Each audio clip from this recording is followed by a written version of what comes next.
Kayaknya paket combo ini Pak, paket lengkap. Paket lengkap ya. Sudah bisa tidur Mbak Satya? Lengkap ya. Pasti ngeledekin saya. Kurang Pak Fitro aja ini. Siap. Kalau ada Pak Fitro full. Baik kawan-kawan jurnalis, kita akan mulai ya. Bismillahirrahmanirrahim. Assalamualaikum warahmatullahi wabarakatuh. Waalaikumsalam. Selamat sore, salam sejahtera bagi kita semua. Yang terhormat Ketua Komisi Pemberantasan Korupsi Bapak Setio Budianto.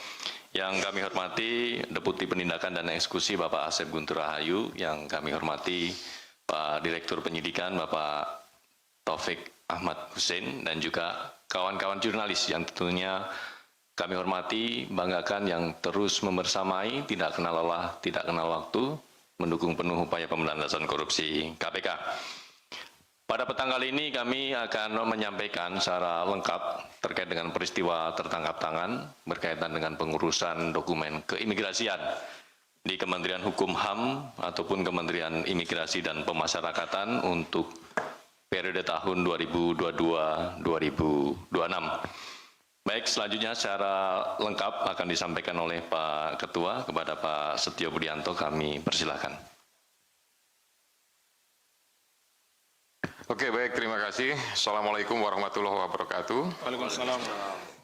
Salam sejahtera untuk semuanya. Selamat sore dan salam sehat. Yang saya hormati rekan-rekan wartawan, media, dan seluruh yang hadir pada kesempatan sore ini.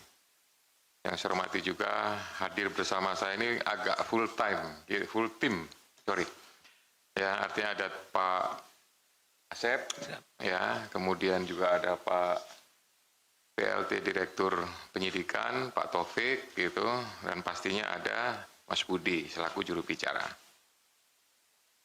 Sore ini saya akan menyampaikan pelaksanaan kegiatan penyelidikan tertutup yang sudah kita ketahui bersama dari sejak kemarin, ya, dan saya menyampaikan apresiasi, kemudian juga selain itu ucapan terima kasih, juga permohonan maaf, gitu ya.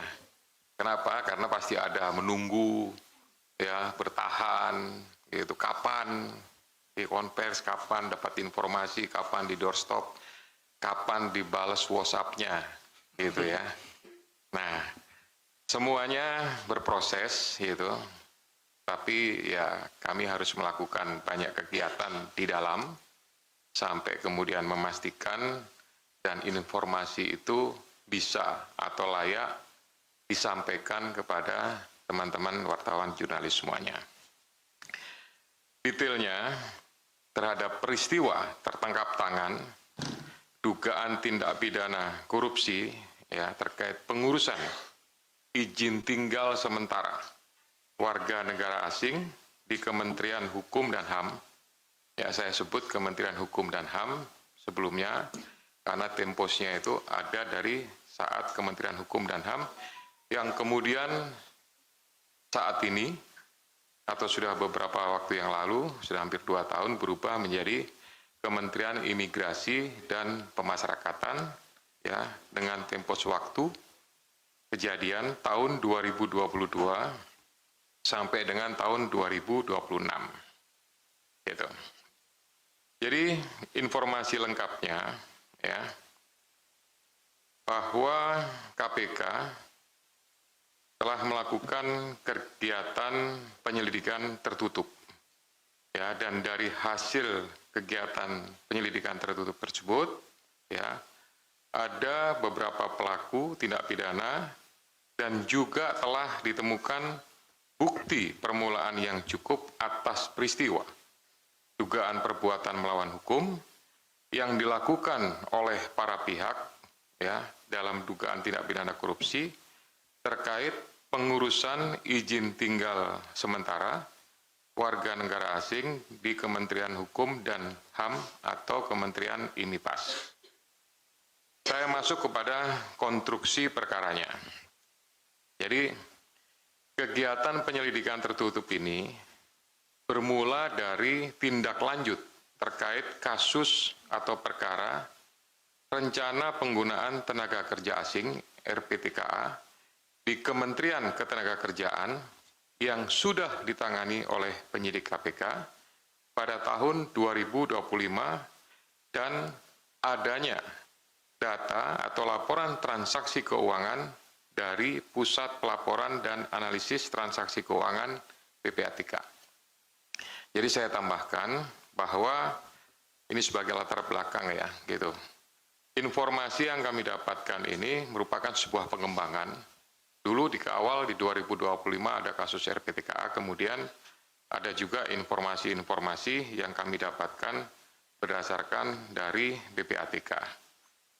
Maknanya bahwa tidak hanya dari pengaduan masyarakat saja, tapi bisa juga bersumber bahkan dari whistleblower system, dari internal, ya dari kementerian, badan, lembaga, dan lain-lain, itu bisa sebagai dasar atau bahan kami untuk melakukan kegiatan tersebut. Nah, dalam laporan PPATK mengenai transaksi keuangan yang terkait, itu ada 35 pegawai Kementerian IMIPAS periode tahun 2019 sampai dengan 2025 ditemukan aliran dana pada 96 rekening bank dengan total nilai mencapai 366,7 miliar rupiah. Dari total aliran uang tersebut, hanya sebesar 9,7 miliar atau sekitar 3% yang bersumber dari gaji atau tunjangan. Sementara sisanya atau 97% lainnya diduga berasal dari pihak-pihak yang melakukan pengurusan-pengurusan di bidang keimigrasian. Kemudian dalam proses penyelidikan tertutup yang sudah dilakukan, ya, dan juga termasuk kegiatan berita acara, pemeriksaan dan lain-lain, gitu, terhadap Saudara SK selaku Wakil Menteri IMIPAS tahun 2025, 2026, dan juga sebelumnya menjabat sebagai Dirjen Imigrasi tahun 2023-2024, diduga telah melakukan pemerasan dengan cara ya meminta jatah dari pengurusan izin tinggal sementara ya para warga negara asing melalui Saudara JS. Jadi JS ini adalah Direktur Izin Tinggal Sementara ya yang saat ini menjabat sebagai Kepala Kantor Wilayah Imigrasi Jawa Barat. JS kemudian memerintahkan kepada BGS dan TBS, masing-masing keduanya adalah Kasubdit pada Direktorat Izin Tinggal, untuk melakukan penarikan permintaan biaya-biaya ekstra, tambahan atau pungli dari para pengurus, baik itu penjamin, sponsor, ya, untuk para warga negara asing ini, untuk setiap dokumen permohonan izin tinggal sementara yang dilakukan proses-proses permohonan di baik itu di Kanim, karena ada beberapa kegiatan, ada perpanjangan, ada alih status, ada update domisili, termasuk juga penambahan untuk dependen. Dependen itu misalkan dia membawa istri, anak, keluarga, dan lain-lainnya. Selanjutnya, untuk melaksanakan perintah tersebut, jadi perintah yang dari atas tadi diturunkan kepada direktur menurunkan lagi pada Kasubdit, dan diturunkan lagi nih, gitu. Ada staf-staf yang khusus untuk melakukan perintah tersebut, ya. BGS dan TBS memberikan akses kepada JSP dan GST selaku staf subdit di direktorat atau di subdit izin tinggal tersebut. Kemudian khusus untuk GST, ini diduga memanfaatkan beberapa rekening nomini sebagai rekening pengepul untuk menampung fee dari setiap pengurusan izin tinggal sementara yang bersumber antara dari penjamin, ijazah juga dari para biro jasa, atau sponsor yang mengurus proses dari warga negara asing tersebut. Ya. Kemudian ini juga mengkonfirmasi ya bahwa ada rekening-rekening yang tadi saya sebutkan di awal, yang 96 rekening itu yang sudah ditelusuri oleh pihak PPATK, itu ya rekening-rekening ini ada yang nomini. Jadi ada yang menggunakan cleaning service, ada yang menggunakan office boy, ada yang menggunakan keluarga, gitu, kerabat, gitu. Bahkan ada yang menggunakan rekening-rekening yang beli, gitu. Jadi memang tidak menggunakan rekening dirinya sendiri, tapi menggunakan beberapa rekening-rekening yang lain. Ya. Jadi selama periode 2022 sampai dengan 2026, para pihak di Direktorat Jenderal IMIPAS, ya, atau sebelumnya di Kementerian Hukum dan HAM, itu menerima uang secara langsung, ya, baik tunai maupun transfer, baik yang melalui layering atau perantara, sekurang-kurangnya nilainya nominalnya adalah 145,5 miliar. Uang tersebut dibagikan kepada para oknum, ada pihak-pihak di Direktorat Jenderal Imigrasi yang setiap pekan di hari Jumat, ya salah satunya kepada saudara SK ini diperkirakan menerima jatah sekitar 100 juta rupiah per minggu. Kemudian untuk menyamarkan pembagian uang para pihak, ini yang bertugas membagikan ini, ya, memberikan atau menggunakan kode-kode distribusi khusus, seperti menggunakan istilah malaikat, yang dimaksud distribusi untuk para pejabat di lingkungan Direktorat Jenderal Imigrasi. Kemudian kode lainnya, ya ada beberapa pihak kan yang dapat bagian ini. Ini menggunakan istilah pembayaran konser, gitu. Jadi konser grup band. Ada yang misalkan vokalis dapat sekian, gitaris dapat sekian, gitu ya. Backing vokal dapat sekian, koreografer juga tertentu. Jadi menentukan untuk membedakan jumlah dengan menggunakan kode-kode tertentu tersebut, yang mempresentasikan aliran uang itu untuk pihak-pihak tertentu. Selanjutnya, uang tersebut digunakan oleh para pihak untuk kepentingan pribadi, pembelian aset, maupun kegiatan usaha seperti mendirikan ada perusahaan towing. Jadi dari beberapa barang bukti yang berhasil disita, termasuk juga ini bisa dikatakan sebagai cangkang, seolah-olah dia memiliki aktivitas usaha atau shell company, yaitu dengan mendirikan perusahaan towing. Nah, dugaannya towing ini sebenarnya digunakan untuk kepentingan pribadi, karena berkaitan dengan mungkin hobi, karena ada beberapa motor, kurang lebih sekitar 6, yang disita motor roda 2 itu adalah motor trail, yang mungkin digunakan untuk kepentingan off-road, gitu ya. Dan ini kami sementara menduga sebagai upaya untuk menyamarkan uang-uang yang mereka terima dan kemudian disalurkan kepada para pihak lain. Nah, di sisi lain, ketika perkara RPTKA di Kemenaker ditangani oleh KPK saat itu di 2025 mencuat, ini para pihak diduga panik dan segera menarik beberapa uang.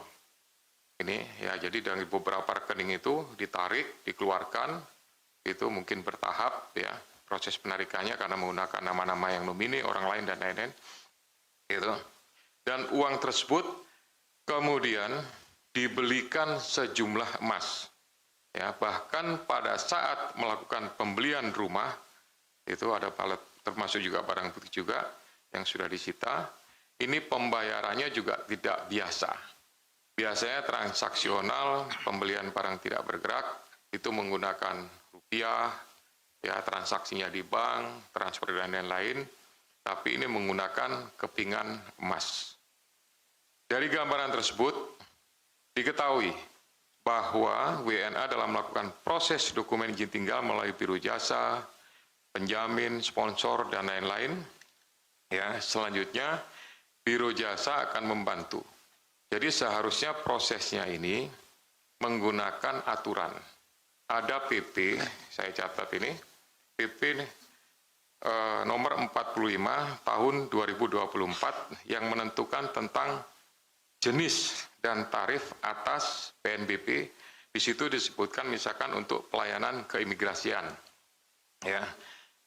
Pelayanan keimigrasian detailnya juga banyak, macam-macam gitu. Nah, itu ada angka yang harus sudah ditentukan. Nggak bisa kemudian diakalin. Nah, inilah prosesnya yang kemudian ditambahkan. Jadi sebagai tambahan informasi, sedikit saya tambahkan penjelasannya.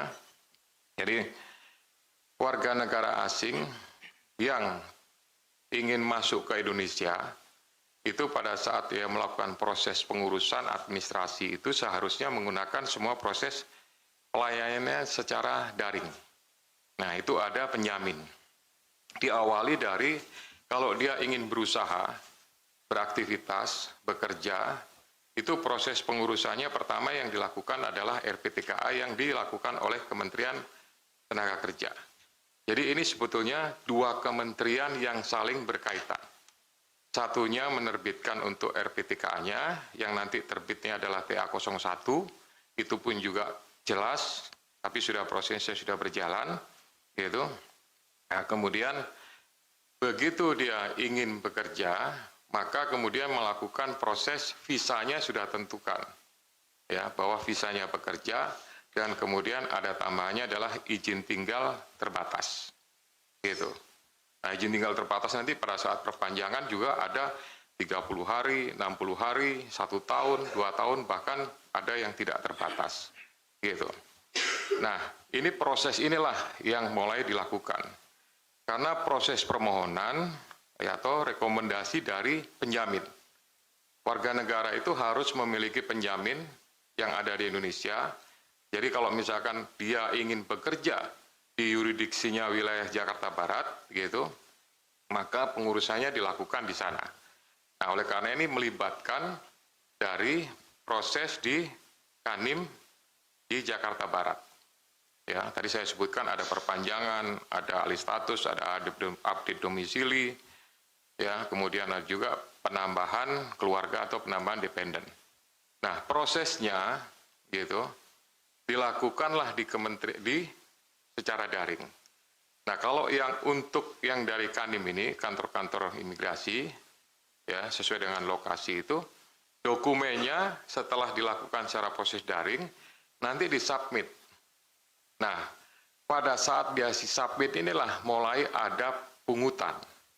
Kalau dia tidak memberikan, nggak dikirim-kirim, gitu, ditahan. Barang itu ditahan, gitu. Nanti kalau dia sudah diberikan sesuatu, ya nilainya mungkin relatif, ada yang 1 juta, ada yang 1.500.000, bahkan ada yang lebih dan lain-lain, itu barulah disubmit untuk dikirim ke Direktorat Izin Tinggal yang ada di Direktorat Jenderal Imigrasi. Nah, nanti di sanalah baru dilakukan, atau di tingkat pusat itulah baru dilakukan otorisasi, gitu, disahkan.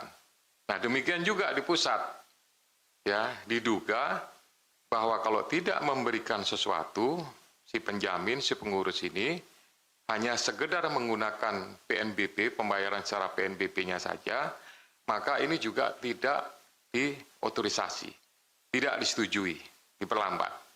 Ya, jadi baik itu yang baru melakukan pengurusan awal, itu termasuk juga yang proses pengurusan selanjutnya, perpanjangan, alih status, ya, update domisili, termasuk juga untuk yang izin masuk kembali. Jadi ada izin tinggal sementara, ada izin masuk kembali. Jadi bedanya kalau izin masuk kembali itu, ya, misalkan dia punya tinggal sampai dengan 1 bulan. Nah, tapi dalam kurun waktu 1 bulan, dia melakukan kegiatan atau pergilah ke negara lain lagi, kemudian di antara itu dia balik lagi. Nah, itu ada proses izin masuk kembali. Ya, jadi proses-prosesnya itu yang dilakukan. Nah, itu yang saya sampaikan seharusnya bahwa proses-proses ini kan sudah dilakukan secara daring. Gitu. Artinya tidak ada lagi pertemuan antara pihak penjamin, pengurus dengan pihak operator. Gitu. Jadi sebenarnya sudah sistemnya sudah bagus. Ya, mohon maaf. Saya izin minum ya. Ya, jadi sebetulnya sistemnya ini sudah bagus.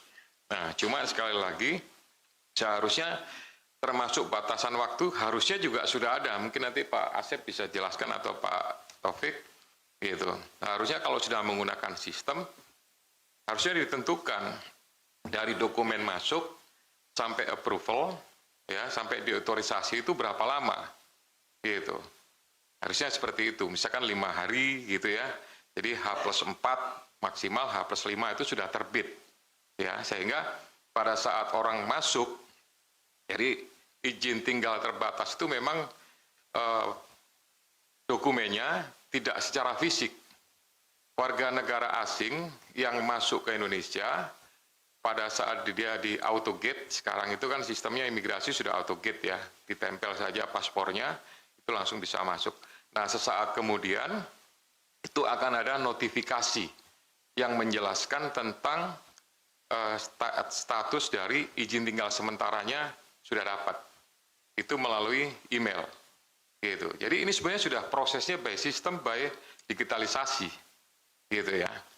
Jadi tidak lagi ada pertemuan orangnya harus ngambil dokumen apa semuanya juga sebenarnya sudah tidak. Semua cukup diupload saja dokumen-dokumen itu kan nanti ada proses verifikasi, ya proses pengecekan dan lain-lain yang dilakukan oleh para petugas tersebut. Gitu. Nah, seharusnya kalau itu dibatasi durasi waktunya sehingga tidak ada lagi peluang-peluang untuk mempersulit, memperlambat ya atau mungkin ya dengan berbagai macam alasan orang yang melakukan dari pihak penjamin itu yang mengajukan permohonan kemudian dia dihambat, kesannya seperti itu. Gitu. Nah, prosesnya secara daring semuanya. Kemudian saya lanjutkan ya. Jadi ini menggambarkan ya bahwa praktek daripada proses permohonan izin ini yang tadi saya sebut dipersulit total dan lain-lain dengan dipaksa membayar biaya-biaya tambahan ya pada loket-loket tertentu atau melalui proses yang sudah digitalisasi baik dari tingkat wilayah itu sampai di tingkat pusat. Jadi yang daerah itu yang di kantor-kantor itu juga minta gitu. Makanya kemarin kegiatannya itu bukan hanya di Jakarta saja, ada di beberapa tempat juga gitu. Ya. Kemudian ini menggambarkan juga bahwa perbuatan hukum dalam dugaan tindak pidana korupsi pemerasan ini dilakukan secara sistemik ya oleh para pihak dari mulai alur perintah di atas ke bawah serta aliran uangnya itu setoran-setoran dari bottom up gitu. Jadi yang proses perintahnya itu dari top down, kemudian uangnya dari proses setoran dari bottom up, bawah ke atas. Ngumpulnya di bawah dengan menggunakan beberapa rekening-rekening yang nomini tadi, atau UB atau cleaning service atau kerabat. Nah, dari peristiwa penyelidikan tertutup atau tertangkap tangan, setelah mengumpulkan informasi dan bahan keterangan awal, dalam tahap penyelidikan, tim KPK melakukan pemeriksaan beberapa pihak secara paralel di beberapa lokasi. Ada di Polda Bali, ada di Polrestabes Bandung, dan termasuk juga yang di Jakarta. Dari sini kami mengamankan ada 18 orang, ya, salah satunya menyerahkan diri kemarin malam, ya, dan yang sebagian besar lagi langsung dibawa ke Gedung Merah Putih KPK dan dilakukan pemeriksaan intensif sesuai aturan maksimal adalah 1 kali 24 jam. Para pihak antara lain ada SMG, yang bersangkutan adalah PLT Dirjen Imigrasi 2024-2025, kemudian CS, Direktur Izin Tinggal, BGS Kasubdit, TBS juga Kasubdit, kemudian RAA, Kakanim Jakarta Pusat 2024 sampai dengan 2025 dan Kakanim Jakarta Barat 2025-2026. GSP Ketua Tim Alih Status, ya, kemudian GST Staf Subdit Izin Tinggal, kemudian MR pihak swasta, PR swasta, RDW swasta, JK itu juga swasta, RP swasta, IR swasta, FR itu swasta, SA juga swasta, RAD swasta, IMB itu juga swasta, dan SK yang menyerahkan diri. Selain itu, kami juga mengamankan sejumlah barang bukti yang diduga terkait. Ini kurang lebih totalnya, ya, akumulasinya mencapai 17,5 miliar dalam berbagai bentuk barang, antara lain ada 7 unit mobil, 15 unit motor, 11 unit sepeda, kemudian saldo dalam rekening bank dan rekening aset kripto, serta sejumlah mata uang asing dengan rincian yang dari GSP, saldonya di rekening ada 2,2, kemudian 3 bundel sertifikat bidang tanah, 3 unit mobil, 5 unit motor, dan 2 unit sepeda. Dari GST, 4 akun aset kripto senilai 1,2 miliar, 4 unit mobil, 1 unit towing, 7 motor, 1 bundel BPKP, 8 unit sepeda, dan 500 gram emas. Kemudian dari RAA, ada saldo atas nama, ada rekening atas nama RAA, kemudian 18 keping emas, kurang lebih 200 gram, mata uang asing, dolar, 14.500, Singapura, 10.000, kemudian dari mata uang asing Saudi Arabia, itu 30, kemudian BPKB juga, dan 1 buah sertifikat perhiasan. Kemudian kepada mereka, dari beberapa orang yang tadi yang sudah dibawa ke sini 18, ya, setelah melalui proses ekspos, ya, pimpinan dan seluruh kedeputian penindakan menetapkan, ya, atau menaikkan perkara ini ke tahap penyidikan dengan menetapkan 8 orang tersangka, antara lain SK, SMG, JS, BGS, TBS, RAA, GSP, dan GST. Terhadap para tersangka tersebut akan dilakukan penahanan selama 20 hari, terhitung dari mulai tanggal 4 sampai dengan nanti tanggal 23. Adapun lokasinya, penahanannya, GSP, GST, dan RAA ada di Rumah Tahanan Negara Cabang C1, kemudian untuk SK, SMG, JS, dan TBS, BGS dilakukan di Rutan Cabang Gedung Merah Putih. Dari perbuatan para tersangka, penyidik menetapkan atau menyangkakan kepada mereka telah melakukan perbuatan tindak pidana korupsi sebagaimana dimaksud dalam pasal 12 huruf E dan atau pasal 12 B besar. Undang-Undang Nomor 31 Tahun 99, kemudian sebagaimana telah diubah dengan Undang-Undang Nomor 20 Tahun 2001 tentang pemberantasan tindak pidana korupsi, yaitu pasal 20 huruf C Undang-Undang Nomor 1 Tahun 2023 tentang KUHP. Ada beberapa hal juga yang mau saya sampaikan, bahwa kami melihat perkara di Kementerian IMIPAS ini tidak dilakukan, ya, secara individual, tapi ini sudah dilakukan secara kelompok atau bahkan secara sistemik. Ini tercermin dari pola alur perintah, aliran uang, dan mekanisme yang terstruktur. Mulai dari proses pengajuan dokumen, verifikasi, rekomendasi, hingga terbitnya izin tinggal sementara yang melibatkan bukan hanya di tingkat pusat, tapi juga dari wilayah. Ya, tentu ini juga menjadi perhatian dan menjadi atensi juga dari sisi penindakan maupun sisi dari pencegahan, tidak menutup kemungkinan bahwa pola-pola yang dilakukan di wilayah ini dilakukan juga oleh wilayah-wilayah yang lain. Sehingga para pihak yang diamankan dan ditetapkan sebagai tersangka, tindakannya merupakan satu kesatuan. Rangkaian perbuatan yang saling berkaitan sehingga sempurnanya, atau istilahnya secara hukum adalah fultoid, perbuatan melawan hukum tindak pidana korupsi pemerasan yang telah memenuhi unsur-unsur pasal yang saya sudah sebutkan di atas tadi.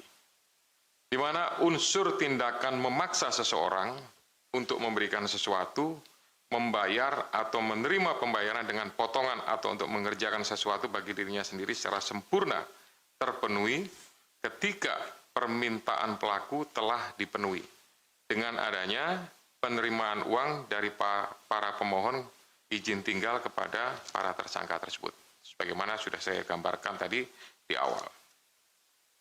Perkara pada sektor keimigrasian ini memiliki cakupan yang lebih luas dibandingkan perkara terkait RPTKA.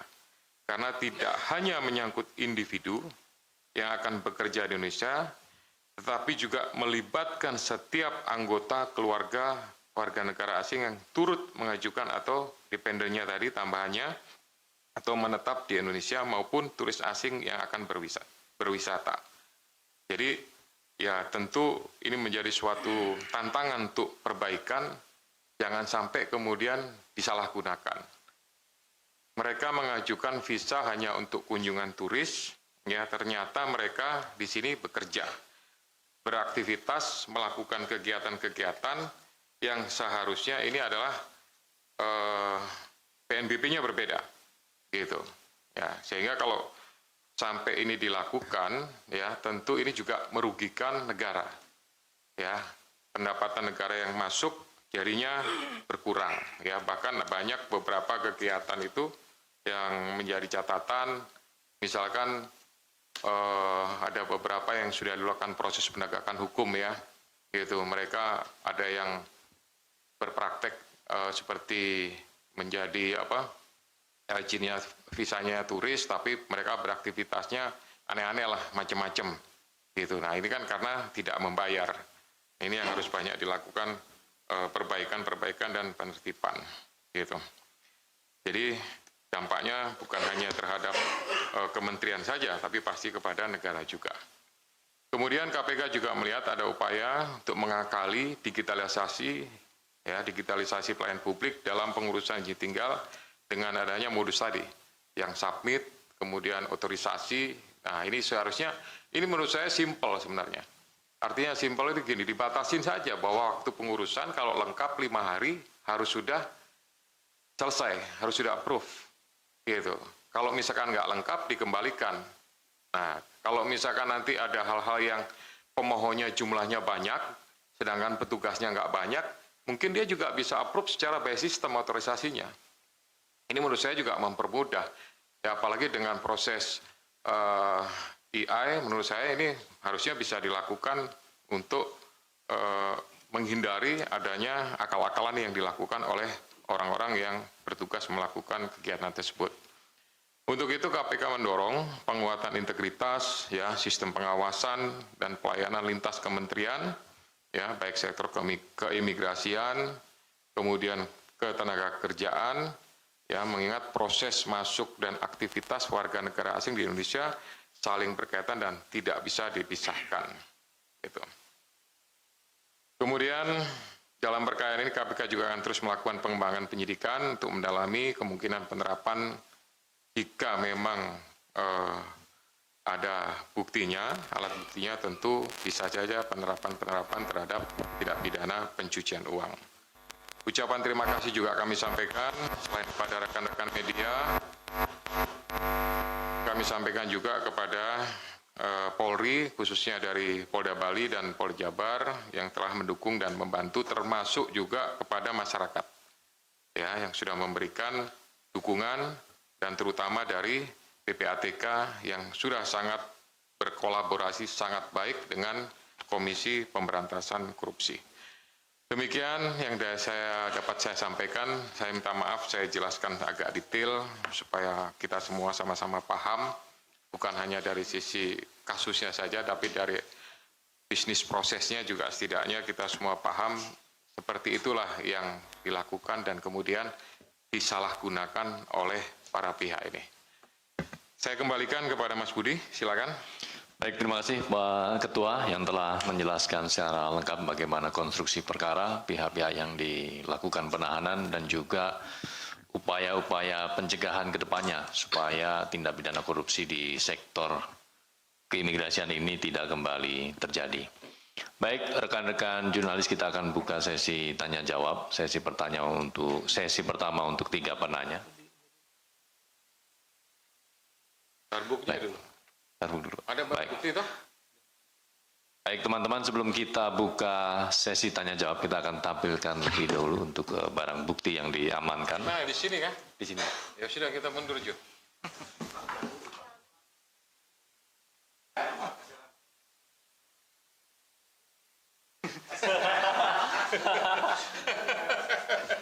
Iya, jadi ingatkan. Kaget deh.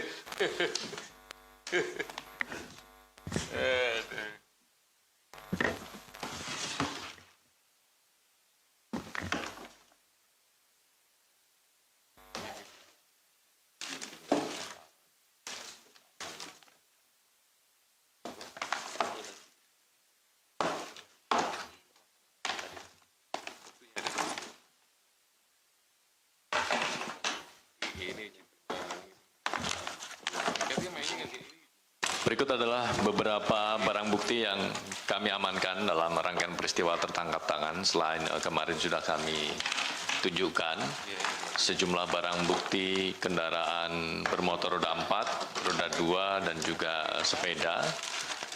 Dalam kesempatan ini kami juga menunjukkan barang bukti dalam bentuk emas, ada 700 gram, kemudian ada uang dalam bentuk valuta asing, US dollar, SGD, yen, dan juga rial.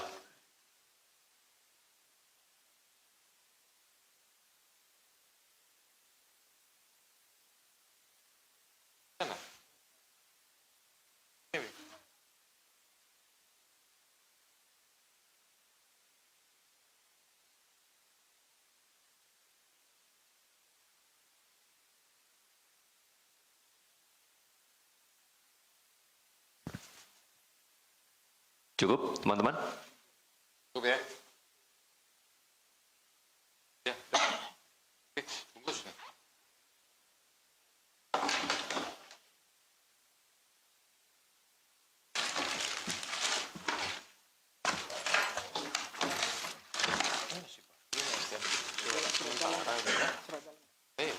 Motor.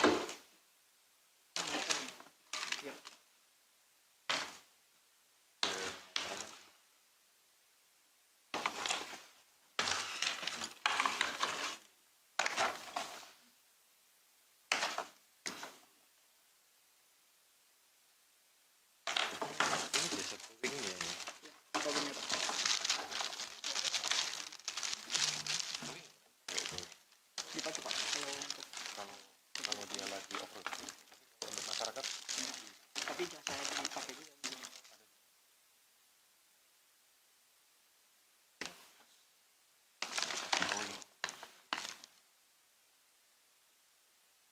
terima kasih.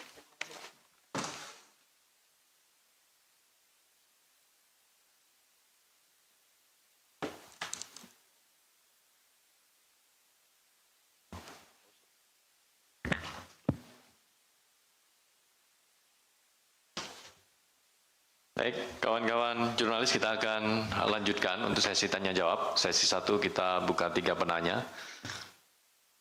Sisi sini ada Mas Wahyu, tengah, kemudian nanti ada Mas Bayu, 3 dulu.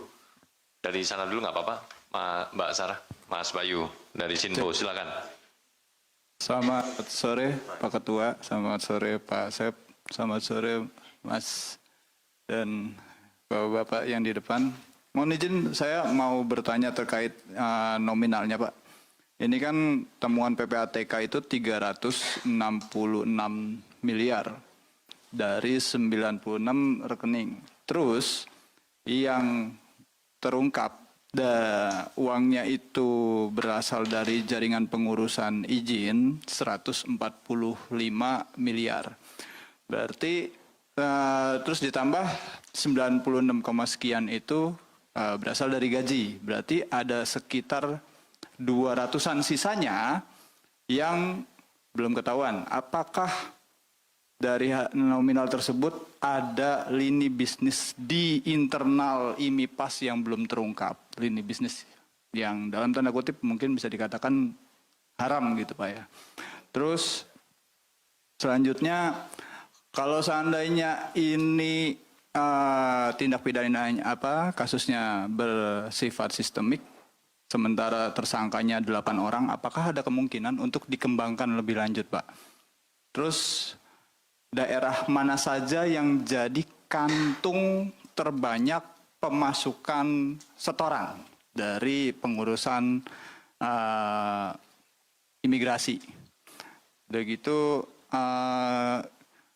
penerimaan terus pertanyaan selanjutnya, penerimaan yang didapat oleh SK itu tembusnya kapan Pak? Apakah ketika SK ini menjabat sebagai dirjen atau setelah dia naik jadi wamen masih menerima?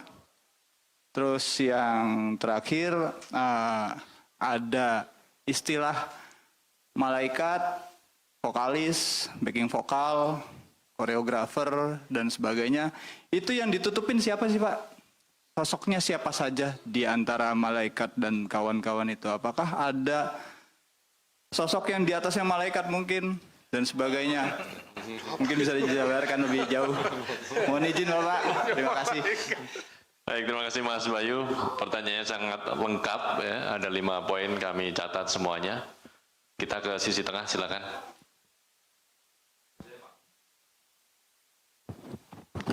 Cek, oke. Selamat petang Bapak-Bapak, saya Max dari Sinpo TV. Mungkin tadi berhubungan dengan pertanyaan Mas Bayu tadi, mungkin spesifiknya adalah terkait dengan celah izin kitas dan kitab ini, kalau boleh tahu, boleh didetilkan lagi. Apakah celah ini muncul ketika kepemimpinannya Pak SK begitu, atau memang celah ini udah sistemik di nomenklatur Kemenkumham sebelumnya, dan memang ini jadi bom waktu di masa sekarang?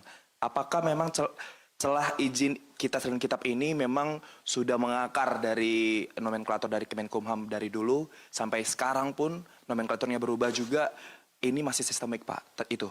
Dan juga mungkin tadi menyambung pertanyaan Mas Bayu tadi terkait dengan inisial SK itu kan 100 juta per minggu. Ini memang jatah preman ini, bahasa kasarnya ini adalah, apakah sejak beliau mengetahui celah ini atau memang beliau sudah menjadi sebagai wamen Pak? Terima kasih. Baik, terima kasih Mas Max. Ada 2 poin ya. Mike atau Max? Max ya. Terima kasih Mas Max. Kita geser ke sisi depan, ada Mas Wahyu dari Kabar 6. Silakan Mas.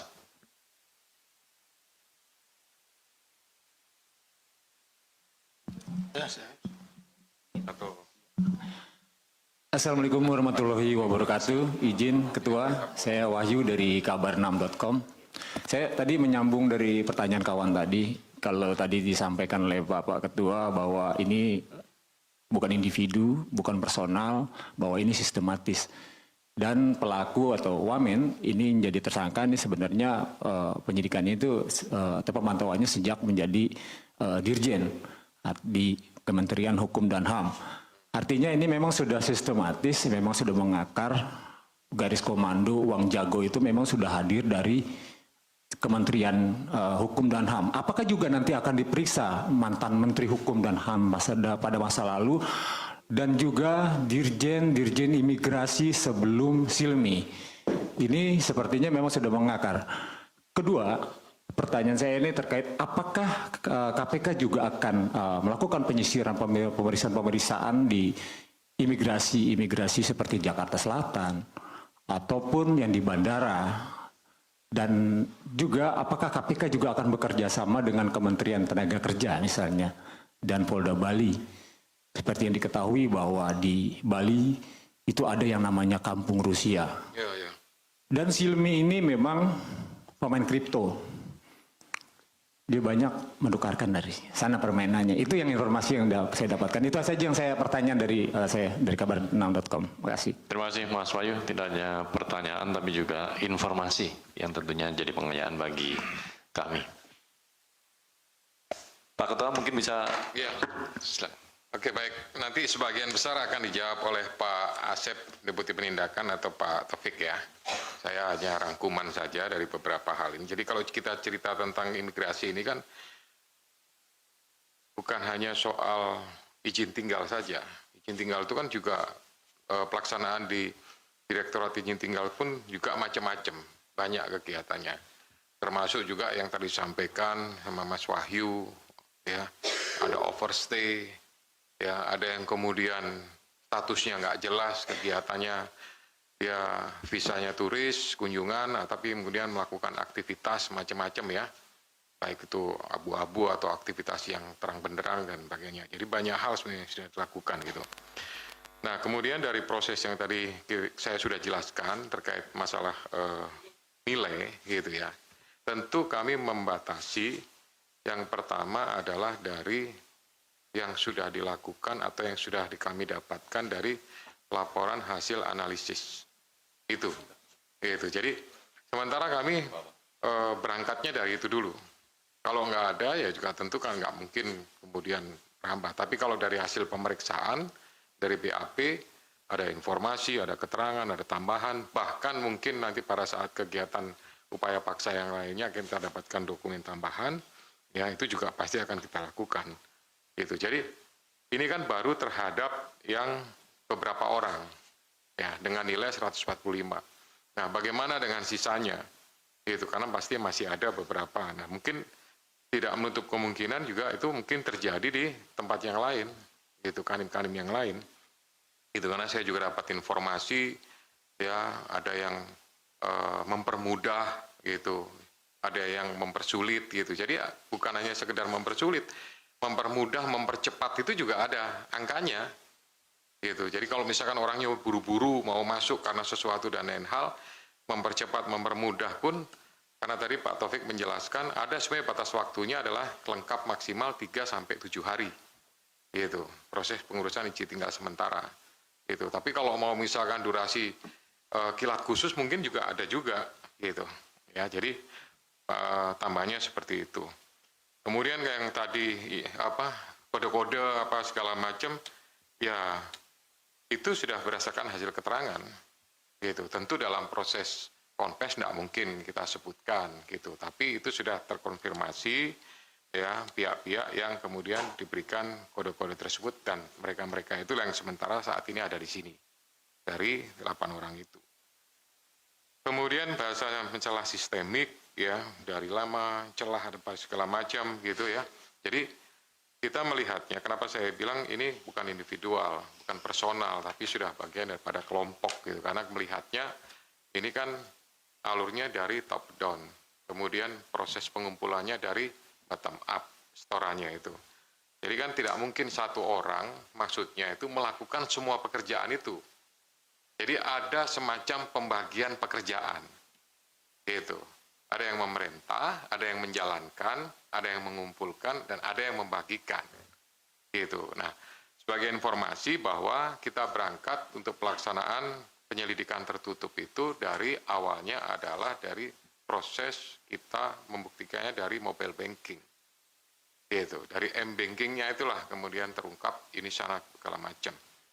Bahwa digunakan untuk menampung, kemudian dia tarik, dan tarik itulah kemudian dia serahkan atau dilaporkan atau untuk yang kode-kode inisial tadi, gitu. Kemudian tadi sifatnya masukan, ya diperiksa apa segala macam, ya nanti itu Asep sama Pak Taufik lah nanti akan menjelaskan secara detail. Saya kira itu tuh sebagai jawaban singkat dari saya. Pak Asep silakan. Atau nanti tambahan Pak Taufik juga silakan. Baik, terima kasih Pak Ketua. Bismillahirrahmanirrahim. Assalamualaikum warahmatullahi wabarakatuh. Waalaikumsalam. Selamat sore rekan-rekan. Padahal sebetulnya sudah enggak sore. Mulai dari sore kemarin sampai sore hari ini. Sore gitu harusnya. Enggak pulang-pulang. Anda pulang, tadi pagi saya 4:30 di sini, tinggal berapa orang. Baik, izin menambahkan apa yang disampaikan oleh Bapak Ketua tadi terkait dengan masalah dari Mas Bayu nih. Uangnya gitu ya Mas Bayu ya. Ini yang tercapture di PPATK itu kan secara keseluruhan. Ya Mas Bayu ya, secara keseluruhan seluruh Indonesia sementara. Nah kita baru masuk dari titiknya yang ada di Jakarta Barat ya. Jadi yang kita temukan tadi kan ada 145 gitu kan dan lain-lain. Jadi nanti untuk selebihnya ditunggu ya Mas ya. Nah gitu ya. Jadi ini nyambung juga dengan pertanyaannya Mas Wahyu nih. Kabar 6. Alhamdulillah nanyanya cuma 3 Mas. Saya udah ini sudah ini enggak 6 gitu.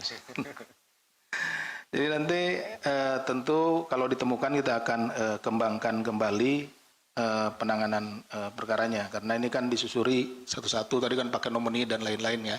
Jadi harus benar-benar disusuri yang nomini ini atas nama siapa sebenarnya pemiliknya gitu. Karena pasti kalau kita hanya lihat namanya atau alamatnya kan dia gitu. Tapi ketika digunakan tercapture sama CCTV yang menggunakan siapa kan gitu seperti itu. Ya, contohnya. Kemudian daerah mana saja? Tentunya daerah-daerah karena ini khusus dengan TKA ya, berarti daerah-daerah yang banyak dikunjungi oleh tenaga kerja asing maupun orang asing yang akan datang ke tempat tersebut. Jadi disebutkan kan kenapa kita minta keterangan di Bali dan lain-lain gitu kan. Kan tingkat kunjungannya, tingkat izin tinggalnya di sana kan besar gitu ya.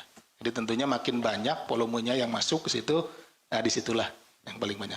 Oke ya, Mas Bayu ya. Kemudian terkait dengan tempusnya kapan?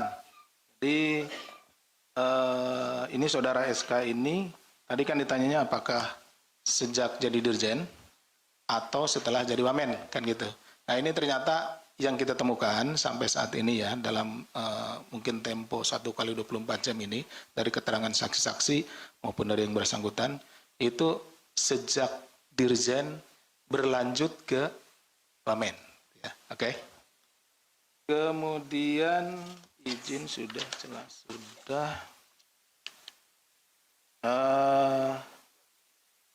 Yang 100 juta dan lain-lain juga sudah tadi ya, sejak lama gitu ya, tadi udah dijelaskan.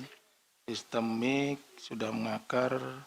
Terkait dengan pejabat-pejabat yang lainnya, Mas Wahyu ya, tadi ditanyakan Mas Wahyu, apakah para pejabat sebelumnya, nanti kita lihat hasil dari keterangan para saksi ini, dan juga tersangka, apakah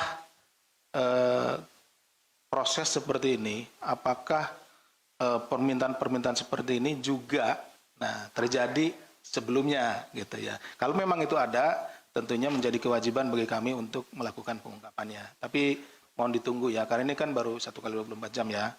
Oke, kemudian kapan imigrasi yang lainnya akan diminta keterangan gitu ya. Ini juga sama. Kita fokus dulu ke yang ada sekarang. Dari yang kami peroleh, kami panggil gitu ya saat ini, nanti akan kita minta keterangan, kemudian tentu kita akan gali ini terjadi di mana saja. Walaupun dugaan kita sementara ya, dugaan penyidik sementara, ini kan terkait dengan tadi izin tinggal sementara ya, warga negara asing. Jadi pasti kita tadi sesuai dengan pertanyaan Mas Bayu juga, pasti di yang banyak gitu, yang banyak orang asingnya ke situ. Tapi kan nggak boleh kita hanya berprasangka, jadi kita nunggu nanti keterangan-keterangan dari para saksi. Mungkin dari kami tambahannya, silakan Mas Taufik.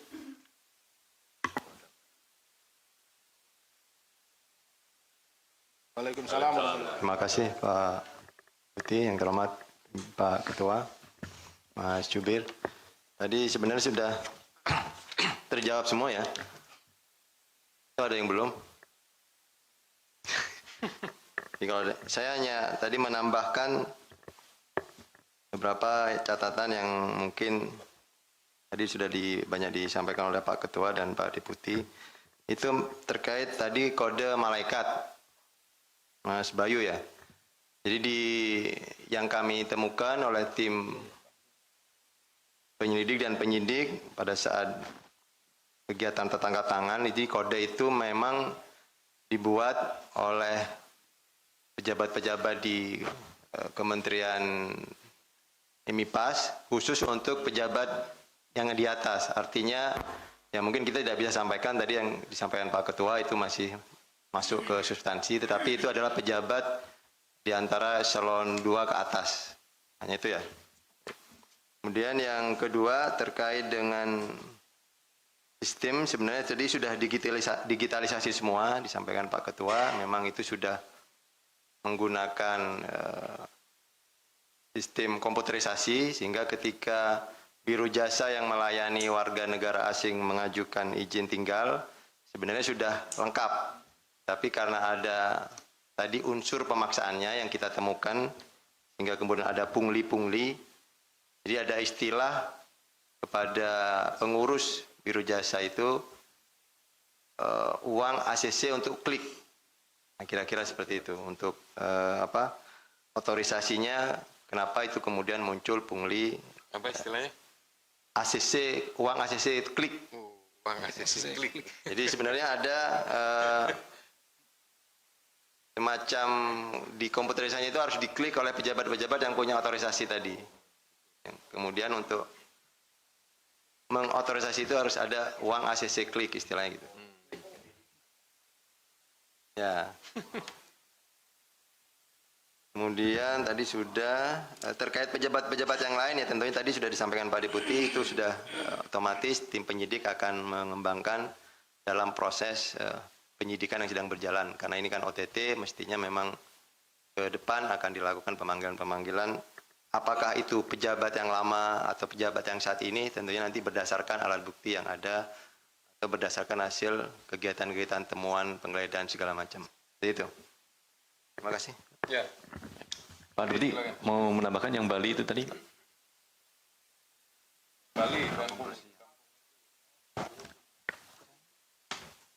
Bali tadi. Yang kerjasama dengan Kampung Rusia di Bali, saya kira ada ke Rusia gitu. Saya tadi agak terheran-heran. Ya. Siap. Apa aja? Jadi Mas Wahyu, itu biasanya kan ini, jadi dinamai itu karena orang banyak tinggal di situ. Ya, jadi maksudnya kalau dari luar negeri misalkan dari Rusia, banyak yang tinggal di situ, lalu dinamakan Kampung Rusia. Kalau itunya bermacam-macam, maksudnya ada yang kesana itu untuk turis, ada juga yang untuk bekerja gitu ya.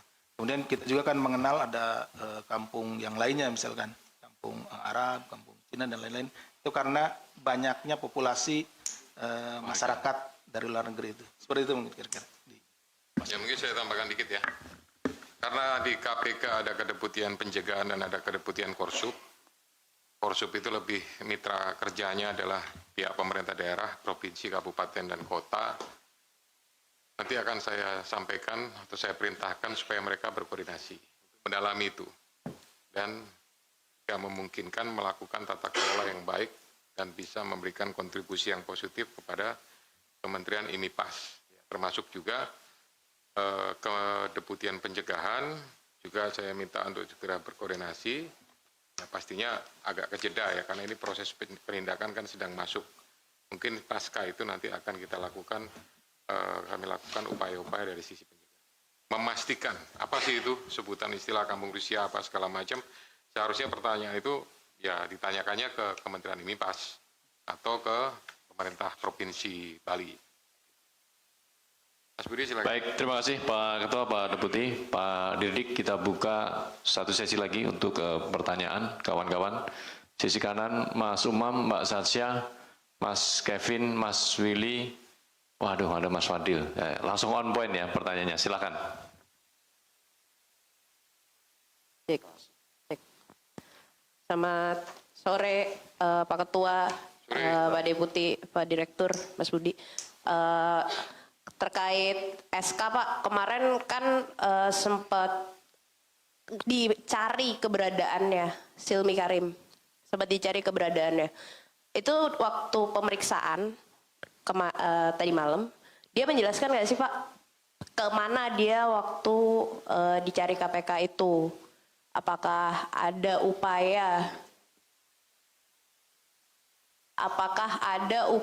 penghilangan barang bukti juga selama dia dicari di saat dicari KPK itu? Itu yang pertama.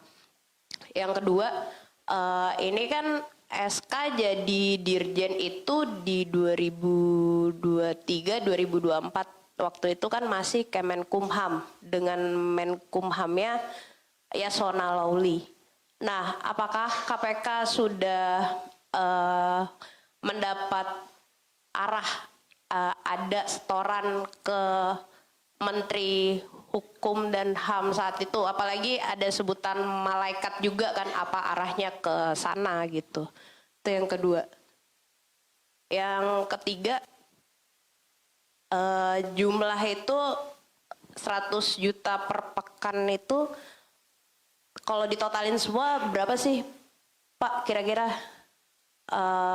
selama penerimaan itu? Apakah sampai miliaran lebih gitu, dan peruntukannya udah ketahuan belum sih selain yang ditemuin itu? Apakah misalnya, karena kan SK ini rame punya ani-ani gitu katanya, punya simpenan.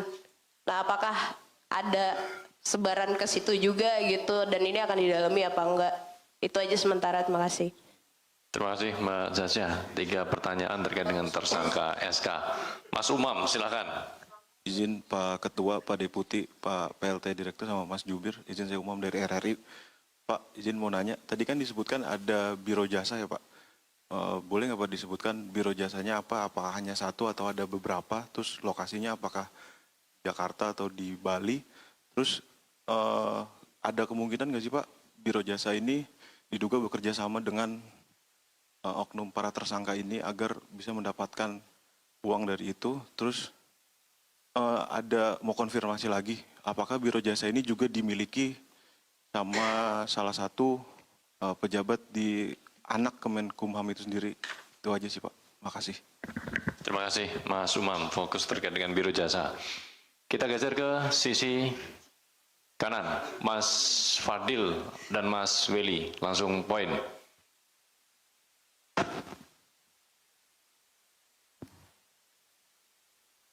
Cek. Ya, selamat sore Pak Ketua, Pak Asep, Pak Taufik, Mas Budi. Saya Fadil dari Detikom. Pak, tadi menarik soal yang beli rumah pakai kepingan emas. Nah, itu boleh spesifikin nggak Pak? Siapa sih yang beli rumah pakai emas itu? Apakah SK gitu kan? Karena kan kebetulan juga semalam KPK menyegel rumah beliau dan itu kan potensi untuk digeledah. Apakah rumah itu yang dibeli pakai kepingan emas? Kemudian yang kedua, sedikit di luar dari case ini, kemarin Pak Presiden menyampaikan bahwa KPK, Kejaksaan ataupun BPKP butuh apapun silakan bilang ke beliau gitu supaya penanganannya ini penanganan korupsi di Indonesia itu bisa diberantas gitu. Nah, dari KPK memandang pernyataan Presiden itu seperti apa sih Pak? Itu aja, terima kasih. Terima kasih Mas Fadil. 2 hal terkait dengan perkara dan juga dukungan Bapak Presiden. Silakan Mas Weli. Tes. Selamat sore Pak, Willy dari Harian Kompas. Mau nanya sedikit Pak, soal korban.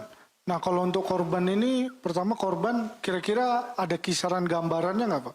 Siapa, jumlahnya berapa, dan apa saja, dan apa juga korbannya ini sama kayak yang RPTKA Pak. Jadi mereka berhubungan karena mereka ngurus izin masuk TKA, lalu izin tinggal juga, jadi berkaitan, apakah memang ada keterkaitannya. Lalu kedua, karena tadi ada juga pakai kepingan emas, terus beli rumah, apa lari ke TPPU juga nanti Pak. Lalu yang ketiga sedikit saja Pak, kayak kan harusnya besok nih Pak, besok kan Jumat, harusnya kan vokalis ini kan nerima duit nih Pak.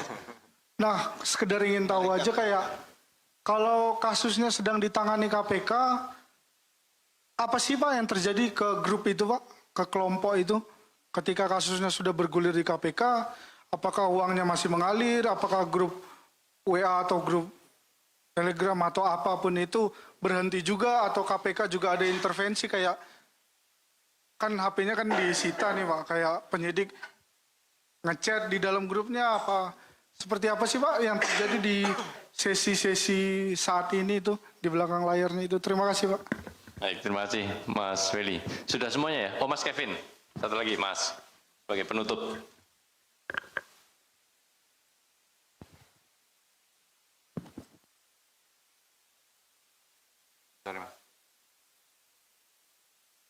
Mati mic-nya. Kan dulu. Nah. Pertanyaan saya tadi agak mirip sih. Mau minta penegasan aja. Tadi kan disampaikan bahwa saudara SK menerima 100 juta per minggu ya. Nah saya mau tahu aja penjelasan secara spesifik dari saudara SK itu uangnya dipakai untuk apa? Karena kan secara umum tadi disampaikan kalau uang itu ada yang dipakai untuk kepentingan pribadi, ada yang juga buka usaha dan sebagainya gitu ya. Nah secara spesifik untuk saudara SK ini dipakai untuk apa Pak? Terima kasih.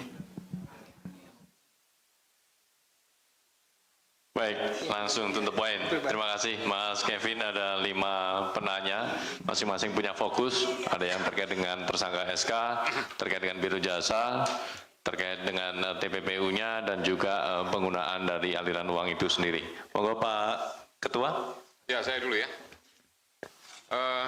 Saya merespon dari Mas Fadil tadi yang terkait pernyataan dari Bapak Presiden pada saat melaksanakan kegiatan di Sentul kemarin. Ya, bagaimana respon KPK gitu ya melihat sikap beliau. Ya, sebenarnya kami melihatnya dari sisi pernyataan beliau menunjukkan sebuah komitmen, ya ketegasan, kemudian dukungan terhadap proses pemberantasan tindak pidana korupsi. Gitu, dan ini juga sudah kita melihat semuanya. Saya yakin bagaimana pernyataan beliau kemudian terbukti dengan dari beberapa hal. Kemudian juga tidak ada intervensi terhadap aparat penegak hukum, keseriusan, dan banyak hal yang sudah dilakukan. Nah, bagaimana sebaliknya dengan KPK sendiri merespon apa yang sudah diperintahkanlah oleh Panglima Hukum, oleh Bapak Presiden. Ya, tentu kami akan menginventarisir kira-kira kebutuhan-kebutuhan apa, apakah dari sisi sumber daya manusia, apakah dari sisi anggaran, pembiayaan kegiatan, dan lain-lain, atau mungkin dukungan-dukungan operasional yang lainnya. Ya, ini tentu memerlukan pembahasan. Ya, pastikan kami akan melibatkan seluruh kedeputian bagaimana kita atau kami mensikapi arahan atau perintah Bapak Presiden yang sudah disampaikan pada tanggal 3 kemarin di Sentul. Itu. Yang lainnya Pak Asep sama Pak Taufik, silakan yang teknis-teknis. Pak Taufik mungkin mengawali, monggo Pak. Baik, terima kasih. Ini sudah banyak terlalu masuk yang substansi sebetulnya, tapi kita coba jawab. Mohon nanti dimaklumi karena tidak mungkin kita buka semua karena mungkin wartawan juga pers memahami kita butuh untuk pendalaman-pendalaman lebih lanjut atas temuan-temuan yang terkait kegiatan tertangkap tangan. Yang pertama mungkin dari Mbak Tasya ini, tadi ditanyakan apakah si SK ya sempat dicari, ya memang betul tim di lapangan sempat mencari, tapi apakah ada upaya-upaya yang dilakukan sebelum yang bersangkutan menghadiri atau hadir di gedung KPK, itu yang juga menjadi nanti bahan materi pendalaman oleh penyidik. Tapi sekarang sudah dipastikan bahwa yang bersangkutan ada peran-peran yang kemudian ditetapkan sebagai tersangka, itu yang sementara kita yang ada. Artinya apakah nanti ada penghilangan barang bukti, nah itu masuk ke perbuatan yang lain tentunya, dan akan ada pasal-pasal yang lain ketika memang benar nanti kita temukan fakta-fakta yang seperti itu. Ya, artinya kalau memang betul ada, ya kita akan dalami juga untuk pengenaan pasal-pasal yang lain. Kemudian apakah ada pejabat-pejabat sebelum ini sudah sama, artinya juga kita akan telusuri. Tadi ada pejabat di Dirjen sebelumnya, tentunya tadi berdasarkan alat bukti yang kita punya dan keterangan-keterangan masing-masing saksi dan tersangka, ketika memang ada pejabat-pejabat lain yang terlibat, itu kita akan pasti kejar oleh tim penyidik karena ini memang baru awal. Kemudian satu lagi terkait total yang diterima SK atau penggunaan ini sama dengan yang tadi terakhir ya, untuk penggunaan untuk apa. Memang disebutkan di alat bukti yang kita punya, catatan-catatan itu tercapture bahwa untuk SK ini menerima sudah dari sebelum menjabat wamen. Tapi kemudian sejak wamen pun juga beliau mengetahui ada jatah-jatah seperti itu dan tetap melakukan proses-proses itu. Nah, apakah nanti total berapa itu yang sedang didalami oleh tim penyidik. Terus kemudian penggunaannya untuk apa itu juga nanti kita akan kembangkan. Orangnya baru juga hadir, baru terakhir semalam kan. Kemudian terkait biro jasa apa saja, ya ada beberapa yang kemarin diamankan. Mungkin nanti dalam pemeriksaan-pemeriksaan berikutnya kita akan state karena kemarin masih banyak di antara mereka biro jasanya itu hanya terkait dengan membantu pengurusannya. Kemudian untuk dokumen-dokumen formalnya kan belum dibawa. Terkait nama PT-nya apa, dari 18 orang dikurangi 8 yang tersangka, sekitar 10-an orang itu hanya banyak staf-staf dari biro jasa. Nanti kita akan konfirmasi, kita akan teruskan ke jubir, nanti ketika kita memang sudah dapat secara formil dokumen biro jasanya. Jadi mohon rekan-rekan bersabar, ditunggu saja. Karena ketika kita belum punya formilnya, kita belum bisa jawab secara resmi gitu ya. Kemudian terkait apakah dimiliki biro-biro jasa ini oleh terkait afiliasi dengan orang-orang imigrasi, nah itu kita belum sampai ke sana sejauh itu. Tentunya itu akan jadi bahan pendalaman juga oleh tim penyidik. Dan kemungkinan pasti ada karena kan memang biro jasa ini kemudian yang kemudian dimanfaatkan, tetapi itu belum menjadi fakta yang selama ini ya baru 2 hari ya, per tanggal 4 ini. Kemudian untuk terkait yang untuk keuntungan biro jasa sebenarnya yang diperluaskan ini biro jasanya ya, karena head to headnya dengan pejabat imigrasi ini adalah biro jasa. Tadi disampaikan Pak Ketua ada pungutan-pungutan yang dikeluarkan lebih oleh biro jasa atas permintaan oknum-oknum tersangka tadi. Kalau yang di luar pungutan kan ada PNBP, itu sudah ada tarifnya. Nah, berkisar dari temuan-temuan yang kita punya itu antara, ini belum kita konfirmasi secara detail apakah per orang atau per kelompok biro jasa itu diminta antara ada yang paling kecil 2 juta, 50 juta, ada mungkin yang sampai 100 juta. Tapi itu tergantung paketnya, apakah isinya dari yang dimintakan ke biro jasa itu berapa orang warga negara asingnya yang diminta untuk izin tinggalnya atau izin ITAS tadi. Kemudian untuk apakah ini ke TPPU, ya pastinya kita akan kembangkan ke sana karena ada banyak aset-aset yang mungkin rekan-rekan ketahui. Kemarin ada beberapa alat-alat transportasi R2, R4, bahkan sepeda Brompton pun juga ada.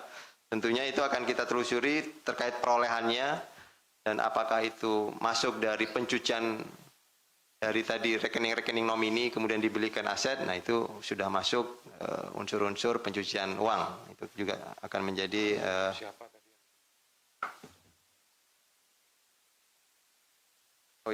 tadi ada beberapa yang tadi disebutkan.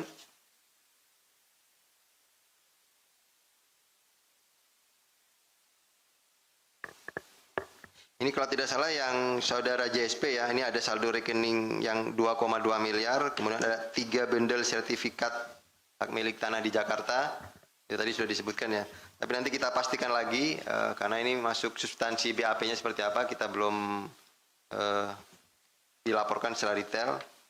Jadi kita akan update lagi terkait proses-proses penyidikan ke depan yang disampaikan oleh jubir nantinya.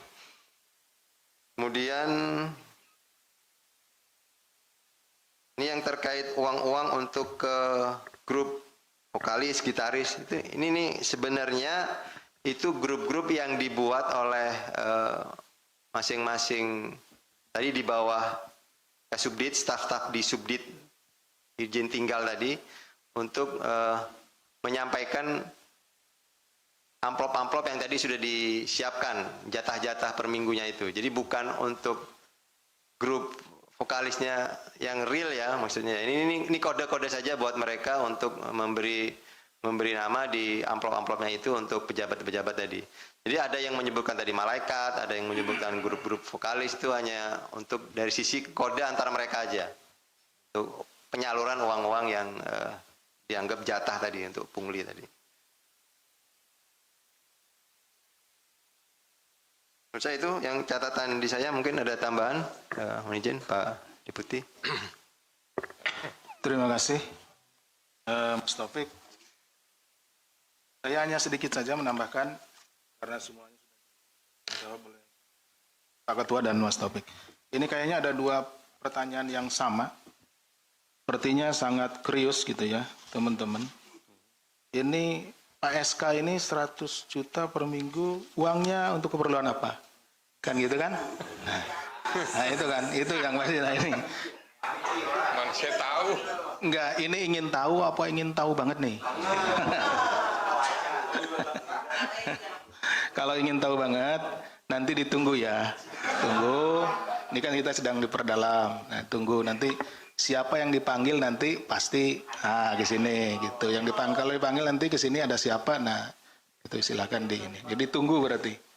Tunggu gitu ya. Kemudian tadi terkait dengan ada malaikat, ada ini. Jadi begini. Ini kan sistemnya itu ada beberapa grup gitu, ada beberapa kelompok yang mengumpulkan itu.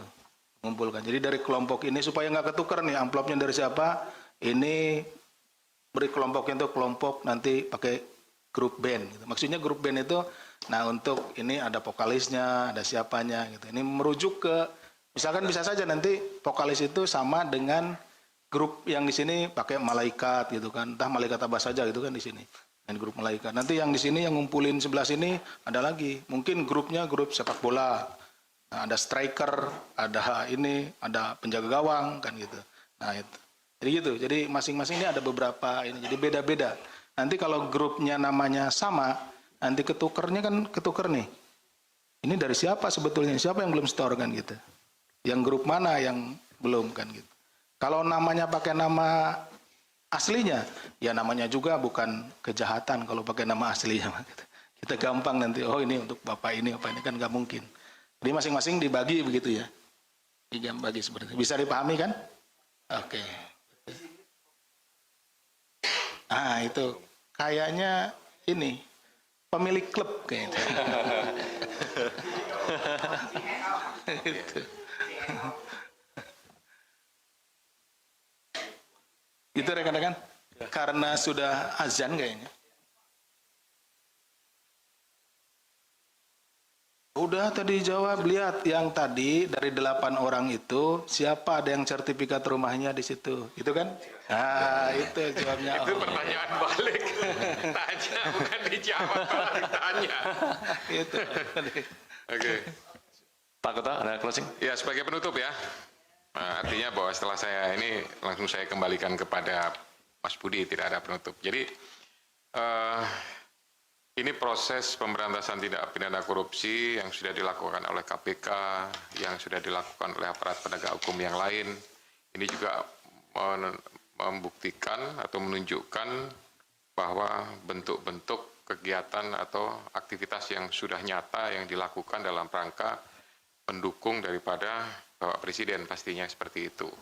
Ya, dari sisi pencegahan, kemudian dari sisi penindakan, pendidikan, dan lain-lain. Nah, saya titip pesan nih, gitu. Titip pesan, artinya ini kan kegiatan yang penindakan yang sudah dilakukan oleh KPK ini berhubungan dengan pelayanan publik. Ya, artinya pelayanan publik itu sektornya kan banyak. Ya, termasuk juga di dalamnya ada perizinan. Nah, sebenarnya sudah ada contoh yang sudah berjalan, bahkan sudah bagus, ya, sudah masif dilakukan oleh banyak pemerintah daerah, provinsi, bahkan sampai tingkat kabupaten. Yaitu di tingkat daerah itu dituntut untuk membentuk PTSP, pelayanan terpadu satu pintu. Gitu. Nah, kenapa kemudian menurut saya harusnya pusat juga membuat itu? Pelayanan terpadu satu pintu yang dipusatkan dalam satu titik, dalam satu lokasi, Sehingga nggak ada lagi. Contoh misalkan RPTKA, ini orangnya harus ke Kementerian Tenaga Kerja. Ya, meskipun dilakukan secara daring, tapi pasti kan ada 1-2 kegiatan, mungkin minta informasi, butuh sesuatu, ngambil dokumen, atau mungkin menyerahkan dokumen yang diminta atau dicek secara langsung, itu kan perlu dia datang. Nah, kalau ini dilakukan, misalnya pengurusan impor barang, ya, pengurusan urusan perdagangan, perindustrian dan lain-lain ya, banyak hal, yaitu kalau ini disatukan kan ini juga memberikan pelayanan yang baik, masyarakat nggak perlu harus ke sana kemari, apalagi kalau pelayanan publik atau perizinan yang diminta itu ada kaitan dengan kementerian terkait lainnya. Jadi tidak perlu harus ke sana kemari. Saya yakin kalau ini dilakukan satu pintu, semuanya akan memberikan pelayanan yang terbaik ya untuk menunjukkan saling bersaing antara kementerian yang lain-lain sehingga masyarakat akan mendapatkan dampak yang positif dari pelayanan terpadu tersebut di tingkat pusat, yang di tingkat provinsi, kabupaten, kota sudah bahkan ada mall PTSP tingkat provinsi itu. Ya, ada mall PTSP. Nah, mungkin di pusat kalau dilakukan itu menurut saya terobosan. Ya, apakah ini dilakukan oleh Kementerian PANRB atau mungkin dari kementerian yang lain, ya tentu silahkan. Kita semuanya akan berkontribusi dan berkolaborasi untuk melakukan kegiatan pelayanan terbaik untuk masyarakat. Terima kasih untuk semuanya atas kontribusi yang sudah diberikan kepada KPK pastinya. Itu ya, mudah-mudahan kita semuanya sehat walafiat, ya tetap bisa melakukan aktivitas sesuai dengan tugas dan fungsinya masing-masing. Ya, dan selalu dalam lindungan Allah Subhanahu wa taala, Tuhan Yang Maha Kuasa. Amin. Saya akhiri, wassalamualaikum warahmatullahi wabarakatuh. Saya kembalikan kepada Mas Budi. Silakan, Mas. Terima kasih Pak Ketua, Pak Deputi, Pak Dirdik, dan juga tentu teman-teman media yang selama 2-3 hari ini membersamai KPK mengurangi jam istirahatnya demi mendukung pemberantasan korupsi. Sudah azan, jadi kita akan memberikan kesempatan buat teman-teman jurnalis untuk beristirahat, rehat sejenak. Karena kami yakin kawan-kawan cukup lelah ya selama 2 hari ini. Kami tutup, sekali lagi terima kasih. Wabillahi taufik walhidayah. Wassalamualaikum warahmatullahi wabarakatuh. Waalaikumsalam warahmatullahi wabarakatuh.